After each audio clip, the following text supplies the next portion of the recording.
Hello friends, मैं पूजा कुमारी Mishra the officers vision में आपका एक बार फिर से स्वागत करती हूँ। और चलिए हम जो है आज एक फिर से नया सेशन स्टार्ट करेंगे जिसमें जीके के कुछ इंपॉर्टेंट क्वेश्चंस होंगे। ठीक है, तो हम लोग स्टार्ट करते हैं आज का सेशन। तो पहला प्रश्न ये रहा आपके सामने। अभ्यास धर्म गार्जियन भारत और किस देश के बीच होता है? ठीक है, प्रश्न है हमारा, अभ्यास धर्म गार्जियन भारत और किस देश के बीच होता है? और इसका जो आंसर है वो है जापान।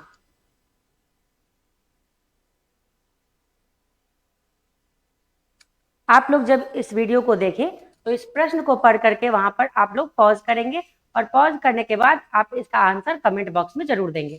ठीक है, चलिए। भारत और श्रीलंका के बीच कौन सा अभ्यास होता है? तो अभ्यास होता है मित्र शक्ति। मित्र शक्ति भारत और श्रीलंका के बीच होता है।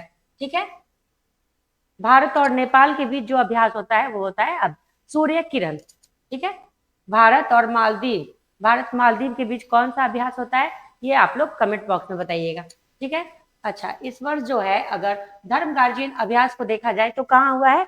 उत्तराखंड में हुआ है और ये इस बार का 7वां संस्करण था। चलिए अगले प्रश्न की ओर चलते हैं। अभ्यास गरुड़ भारत और किस देश के बीच होता है? प्रश्न है, अभ्यास गरुड़ भारत और किस देश के बीच होता है? और इसका जो आंसर होगा वो क्या होगा? भारत और फ्रांस के बीच। ठीक है, भारत और फ्रांस के बीच जो है ये कब संपन्न हुआ? ये 8वां संस्करण था जो कि फ्रांस में संपन्न हुआ नवंबर में ही, नवंबर 2025 में। ठीक है, ये इसका आंसर हो जाएगा। भारत और किर्गिस्तान इसके बीच जो है कौन सा अभ्यास होता है ये आप लोग कमेंट बॉक्स में लिखिएगा।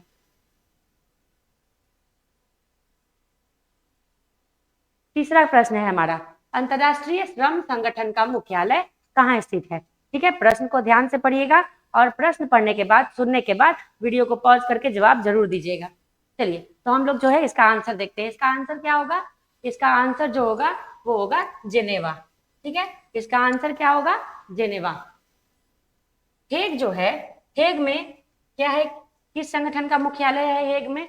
तो हेग में हम जो है देखते हैं अंतरराष्ट्रीय न्यायालय का मुख्यालय है। ठीक है, उसी तरह से अगर हम गुरुग्राम देखें तो यहाँ पर हम अंतरराष्ट्रीय सौर जो संगठन है, इंटरनेशनल सोलर अलायंस, इसका हमको मुख्यालय देखने को मिलता है। ठीक है, चलिए आगे बढ़ा जाए।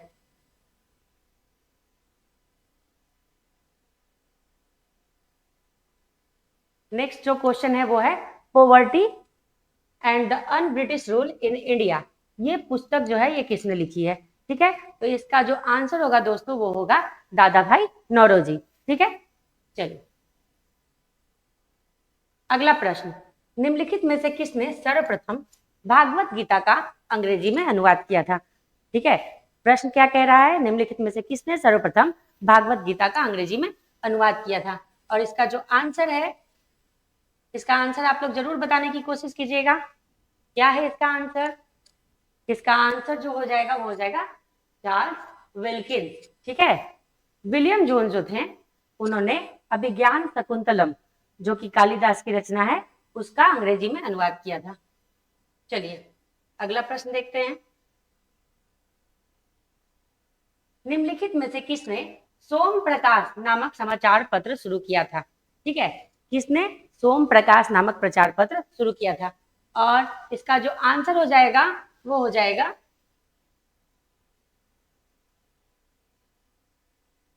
ईश्वर चंद्र विद्यासागर। ठीक है, क्या इसका आंसर होगा? ईश्वर चंद्र विद्यासागर। राजा राम मोहन राय की अगर हम देखें तो संवाद कौमुदी, संवाद कौमुदी, ठीक है, किसकी है ये राजा राम मोहन राय की। इसके साथ मिरातुल, मिरातुल भी राजा राम मोहन राय की पत्रिका है। चलिए अगला प्रश्न देखते हैं। इंडियन ओपिनियन पत्र निम्नलिखित में से किस भाषा में नहीं छापा जाता था? ठीक है, प्रश्न क्या कह रहा है? इंडियन ओपिनियन पत्र निम्नलिखित में से किस भाषा में नहीं छापा जाता था? और इसका आंसर जो है आप लोग जरूर जो है बताने की कोशिश कीजिएगा। वीडियो को रोकिएगा, आंसर बताने की कोशिश कीजिएगा और फिर आप जो है अपने आप में ये देखिएगा कि आपके कितने प्रश्न जो है वो सही हो रहे हैं। और हाँ, ये जो हमारा चैनल है इसको जरूर लाइक, शेयर और सब्सक्राइब कीजिएगा। चलिए, इसका जो आंसर हो जाएगा ये हो जाएगा उर्दू। ठीक है, जो इंडियन ओपिनियन पत्र था ये अंग्रेजी, गुजराती और तमिल तीनों ही भाषाओं में आता था। इसकी शुरुआत जो है महात्मा गांधी ने की थी।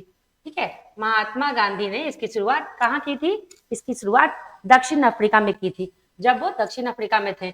1903 में इसकी शुरुआत की गई थी। ठीक है, चलिए अगला प्रश्न देखते हैं क्या कहता है। निम्नलिखित में से कौन इंडियन एसोसिएशन का संस्थापक था? ठीक है, इंडियन एसोसिएशन का संस्थापक निम्नलिखित में से कौन था? और इसका जो आंसर हो जाएगा वो हो जाएगा सुरेंद्र नाथ बनर्जी। ठीक है, सुरेंद्र नाथ बनर्जी जो है ये इंडियन एसोसिएशन के ये संस्थापक थे और आनंद बोस के साथ मिलकर के इन्होंने इसको एस्टेब्लिश किया था। और ऐसा माना जाता है कि कांग्रेस के गठन के बाद 1885 में जब कांग्रेस का गठन हुआ उसके बाद इसको उसमें विलय कर दिया गया। ठीक है, इसकी स्थापना कब हुई थी? 1876 में हुई थी। ठीक है, चलिए आगे का प्रश्न देखते हैं हम लोग। अगला प्रश्न है, भारतीय राष्ट्रीय कांग्रेस की स्थापना किसके द्वारा की गई थी? ठीक है, और इसका जो आंसर हो जाएगा वो हो जाएगा A.O. ह्यूम के द्वारा। ठीक है, कब हुई थी इसकी स्थापना? तो अभी मैंने बताया 1885 में। ठीक है, A.O. ह्यूम को कांग्रेस का संस्थापक माना जाता है। व्योमेश चंद्र जो हमारे बनर्जी हैं, ठीक है, इन्होंने पहले सत्र की, जब कांग्रेस का अधिवेशन का पहला सत्र हुआ इसकी इन्होंने अध्यक्षता की। ठीक है, चलिए अगला प्रश्न देखते हैं। न्यूट्रॉन की खोज किसने की? प्रश्न है न्यूट्रॉन की खोज किसने की? ठीक है, और इसका जो जवाब हो जाएगा वो हो जाएगा जेम्स चैडविक। ठीक है, क्या हो जाएगा इसका जवाब? इसका जवाब हो जाएगा जेम्स चैडविक। ठीक है, चलिए आगे बढ़ा जाए। दूध की शुद्धता की जांच किस यंत्र से की जाती है? ठीक है, प्रश्न क्या कह रहा है? दूध की शुद्धता की जांच किस यंत्र से की जाती है? और चलिए इसका आंसर क्या होगा, देखा जाए इसका आंसर क्या होगा।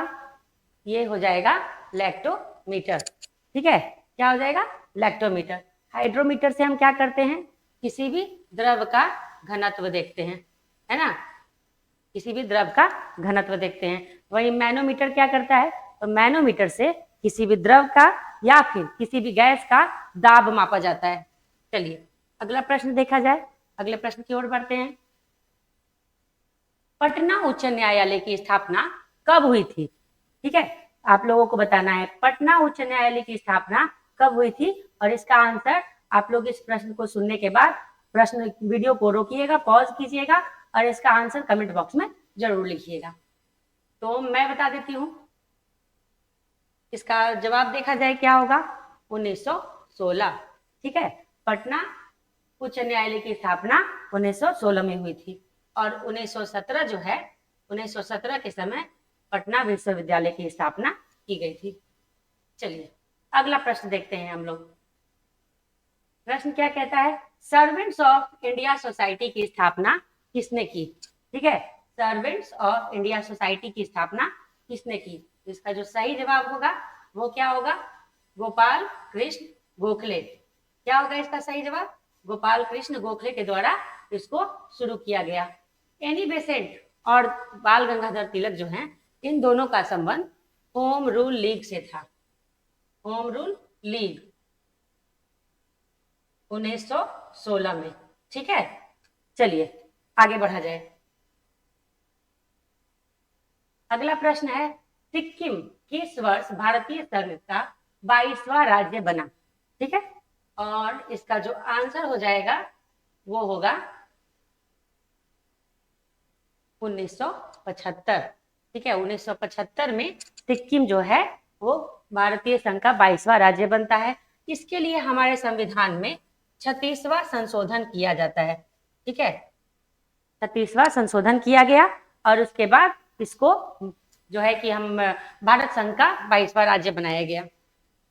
चलिए नेक्स्ट क्वेश्चन है हमारा, सर अलेक्जेंडर ने इनमें से किसकी खोज की थी? ठीक है, सर अलेक्जेंडर जो है इनमें से एक्चुअली इनका नाम जो है यहाँ आधा लिखा गया है, अलेक्जेंडर फ्लेमिंग। मैं यहाँ ऐड कर दे रही हूँ, अलेक्जेंडर फ्लेमिंग। ठीक है, इन्होंने किसकी खोज की थी? एक्सरे, पेनिसिलिन, रेडियम या एस चंद्रशेखर? ठीक है, तो इसका जो आंसर हो जाएगा वो होगा पेनिसिलिन की खोज की थी। ठीक है, पेनिसिलिन जो है पहला एंटीबायोटिक था, एंटीबायोटिक था जिसकी खोज इनके द्वारा की गई थी। एक्सरे, एक्सरे की खोज किसने की थी?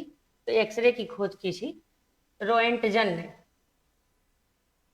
रोएंटजन। ठीक है, इन्होंने क्या किया था? एक्सरे को खोजा था। और एस चंद्रशेखर जो हैं, इनको चंद्रशेखर सीमा जो सिद्धांत है ये इन्होंने दिया था, इसके लिए इनको नोबेल पुरस्कार भी मिला है। ठीक है, अब आप लोगों के लिए एक प्रश्न ये बताना है कि रेडियम, रेडियम की खोज किसने की? चलिए अगला सवाल देखते हैं हम लोग, इलेक्ट्रॉन की खोज किसने की थी? ठीक है, प्रश्न क्या कह रहा है? इलेक्ट्रॉन की खोज किसने की? और इसका जो आंसर हो जाएगा वो हो जाएगा जे थॉमसन। ठीक है, क्या हो जाएगा? J Thomson. ठीक है, चैडविक ने अभी मैंने बताया क्या किया था, न्यूट्रॉन की खोज की थी। कब की थी? 1932 में। ठीक है, ये चलिए हो गया। आगे का प्रश्न देखते हैं अब हम लोग, रेडियो एक्टिविटी का आविष्कार, अच्छा यहाँ पे हो जाएगा किसने? ठीक है, रेडियो एक्टिविटी का आविष्कार किसने किया था? और आपके जो है ऑप्शन है इसमें से आंसर क्या हो जाएगा? बैकुरल। ठीक है, क्या हो जाएगा? बैकुरल। इन्होंने रेडियो एक्टिविटी का आविष्कार किया था। और थोड़ी देर पहले हम लोगों ने एक प्रश्न देखा था, मैंने आप लोगों से एक प्रश्न पूछा था, कौन सा था? रेडियम जो है उसकी खोज किसने की थी? तो मैडम क्यूरी ने की थी। ठीक है, चलिए अगला सवाल देखते हैं, भारत का पहला गवर्नर जनरल कौन था? प्रश्न क्या पूछ रहा है? भारत का पहला गवर्नर जनरल। इसका क्या आंसर हो जाएगा? इसका आंसर हो जाएगा लॉर्ड विलियम बेंटिक। ठीक है, क्या होगा इसका आंसर? Lord William Bentinck. ये कब बनते हैं भारत के पहले गवर्नर जनरल? तो 1900 नहीं, 1833 में। ठीक है, कब बनते हैं? 1833 में। अगर प्रश्न ये पूछा गया कि भारत के जगह बंगाल का पहला गवर्नर जनरल कौन बना, तो आपका आंसर बदल जाएगा। क्या हो जाएगा आपका आंसर? Warren Hasting. ठीक है, चलिए अब आप लोग ये बताइएगा कि लॉर्ड कैनिंग जो हैं ये भारत के पहले क्या थे? ठीक है, चलिए अगला क्वेश्चन हम लोग देखते हैं, भारत के प्रथम उपराष्ट्रपति कौन थे? ठीक है, प्रश्न क्या कह रहा है? भारत के प्रथम उपराष्ट्रपति जो हैं ये कौन थे? और इसका जो आंसर हो जाएगा वो हो जाएगा डॉक्टर सर्वपल्ली राधाकृष्णन। ठीक है, ये जो हैं ये भारत के पहले उपराष्ट्रपति थे। अगर जाकिर हुसैन की बात करें तो ये जो हैं भारत के तीसरे राष्ट्रपति थे और देश के पहले मुस्लिम राष्ट्रपति थे। चलिए अगला सवाल देखते हैं हम लोग, मैग्सेसे अवार्ड पाने वाला प्रथम भारतीय व्यक्ति कौन था? प्रथम भारतीय व्यक्ति कौन थे? ठीक है, प्रश्न जो है अच्छे से पढ़िएगा आप लोग, और इसका जवाब जो है प्रश्न को पढ़ने के बाद, सुनने के बाद वीडियो को रोक करके इसके जवाब को देने की कोशिश कीजिएगा। चलिए देखा जाए, मैग्सेसे अवार्ड पाने वाले, ये आपका जो आंसर हो जाएगा ये हो जाएगा आचार्य विनोबा भावे। ठीक है, और मैंने पहले वाली वीडियो में आपको बताया था कि रविंद्रनाथ ठाकुर को नोबेल पुरस्कार दिया गया था। ठीक है, कब दिया गया था ये भी बताया था, 1913 में। और आप लोग ये बताइएगा कि इनको किस रचना के लिए नोबेल पुरस्कार दिया गया था। चलिए अगला सवाल देखते हैं हम लोग, भारत के प्रथम चुनाव आयुक्त कौन थे? ठीक है, भारत के प्रथम चुनाव आयुक्त कौन थे ये आप लोग को बताना है। कमेंट बॉक्स में जरूर बताइएगा आप लोग, वीडियो को रोकिएगा, मैं बार बार बोल रही हूँ। इससे क्या होगा कि अगर आप गलती भी करते हैं, गलत जवाब भी देते हैं, तो सही जवाब आने के बाद आपको वो हमेशा के लिए याद हो जाएगा। चलिए तो इसका अगर आंसर देखा जाए तो हो जाएगा सुकुमार सेन। ठीक है, ये जो है भारत के प्रथम चुनाव आयुक्त थे। अगर चुनाव आयोग की हम लोग बात करें, चुनाव आयोग का हमारे संविधान के अनुच्छेद 324 में मेंशन किया गया है। ठीक है, और इसका गठन कब किया गया था? तो 25 जनवरी 1950। और उसी 25 जनवरी को हम लोग हर साल मतदाता दिवस मनाते हैं, है ना, मतदाता दिवस। चलिए, अगर बदरुद्दीन तैयब जी की बात करें तो ये कांग्रेस के पहले मुस्लिम अध्यक्ष थे, है ना, मुस्लिम अध्यक्ष थे। और इन्होंने कांग्रेस का जो तीसरा अधिवेशन हुआ था उसकी अध्यक्षता की थी। ठीक है, तीसरे अधिवेशन की। ठीक है, चलिए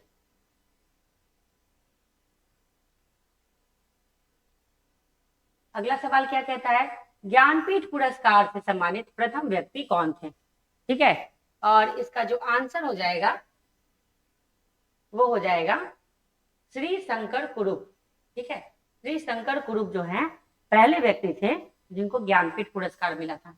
अगर हाल में जो ज्ञानपीठ पुरस्कार जिन्हें मिला है उसकी बात की जाए तो 59वां ज्ञानपीठ पुरस्कार जो है ये मिला था विनोद शुक्ला को। ठीक है, चलिए अगला प्रश्न देखते हैं, पवनार आश्रम की स्थापना किसने की थी? ठीक है, प्रश्न क्या कह रहा है, पवनार आश्रम की स्थापना किसने की थी? चलिए इसका आंसर जो है मैं बता दूं,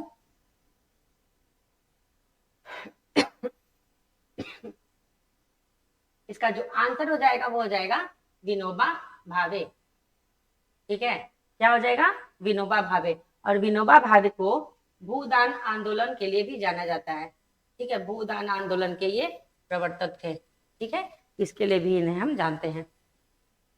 इसके साथ साथ विनोबा भावे को अगर देखा जाए तो ये पहले सत्याग्रही भी थे। ठीक है, चलिए अगला सवाल देखते हैं, निम्नलिखित में से कौन कौन कालिदास की कृति है? प्रश्न पूछ रहा है कौन कौन कालिदास की कृति है ना। रघुवंशम कालिदास की है ये, कुमार संभवम भी है, मेघदूत भी है। ठीक है, गीत गोविंद जो है ये नहीं है। तो आपका आंसर क्या हो जाएगा, आपका जो आंसर हो जाएगा वो हो जाएगा कौन कौन है, तो ए बी और डी। ठीक है, ए बी और डी, ये आपका आंसर हो जाएगा। गीत गोविंद की अगर बात करें तो ये किसकी रचना है? तो गीत गोविंद जो है ये जयदेव की रचना है। किसकी रचना है? जयदेव की। चलिए अगला सवाल देखते हैं, वेल्थ ऑफ नेशन पुस्तक किसके द्वारा लिखी गई है? ठीक है, वेल्थ ऑफ नेशन पुस्तक जो है इसको किसने लिखा है? तो ये आपका आंसर हो जाएगा एडम स्मिथ। एडम स्मिथ ने वेल्थ ऑफ नेशन पुस्तक लिखा है। कैथरीन मेयो की अगर बात करें तो इन्होंने मदर इंडिया,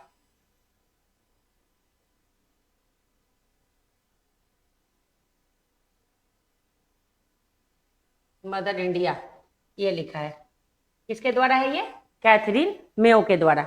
चलिए अगला प्रश्न देखते हैं, भारत की प्रथम महिला राज्यपाल कौन बनी थी? ठीक है, भारत की प्रथम महिला राज्यपाल जो है ये कौन बनी थी? तो इसका जो आंसर होगा वो क्या हो जाएगा? सरोजिनी नायडू, है ना। ये जो है भारत की प्रथम महिला राज्यपाल बनी थी। किस राज्य की राज्यपाल बनी थी हैं? तो ये उत्तर प्रदेश की।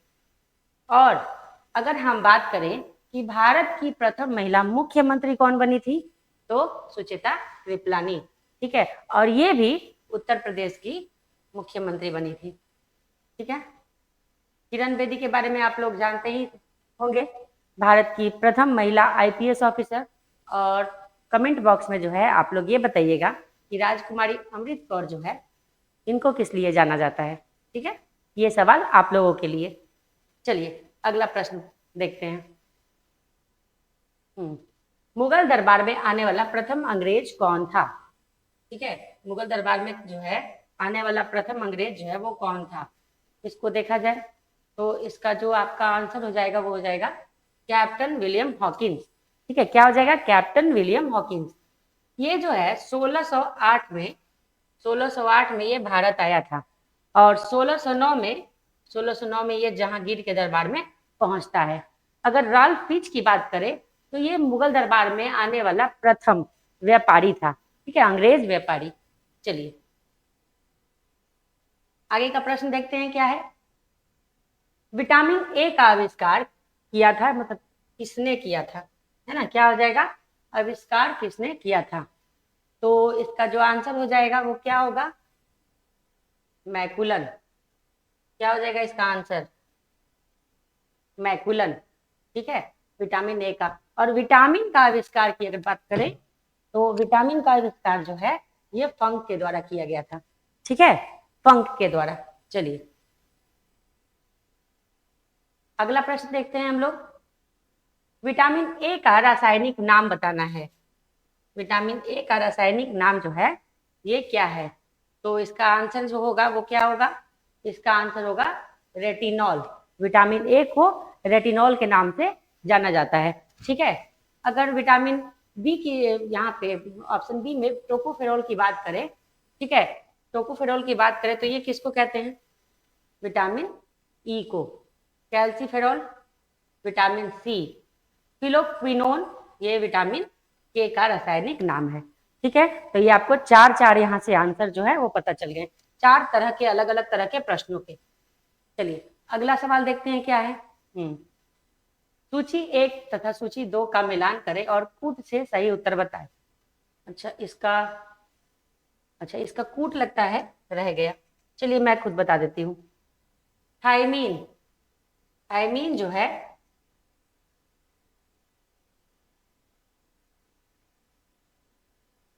थायमीन विटामिन B1, ये बिल्कुल सही है।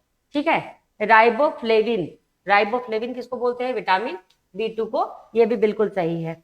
बायोटीन विटामिन B7 को कहा जाता है। ठीक है, और साइनोकोबाल्मिन विटामिन B12 को कहते हैं। बहुत ही मतलब ये सारा जो है सही है, सारा मिलान जो है ये सही है। ठीक है, अब ये जो है आज का लास्ट क्वेश्चन था आज के सेशन का। एक सवाल अब आप लोगों से। ठीक है, आप लोग ये बताइएगा कि विटामिन B12 का सोर्स क्या क्या है। ठीक है, और इसका उत्तर आप लोग वीडियो देखने के बाद कमेंट बॉक्स में जरूर लिखिएगा। और इसी के साथ मैं आज का सेशन यहीं खत्म करती हूँ। फिर से हम लोग अगले सेशन में मिलेंगे नए प्रश्नों के साथ, बहुत ही इंपॉर्टेंट क्वेश्चंस के साथ। ठीक है, नमस्कार।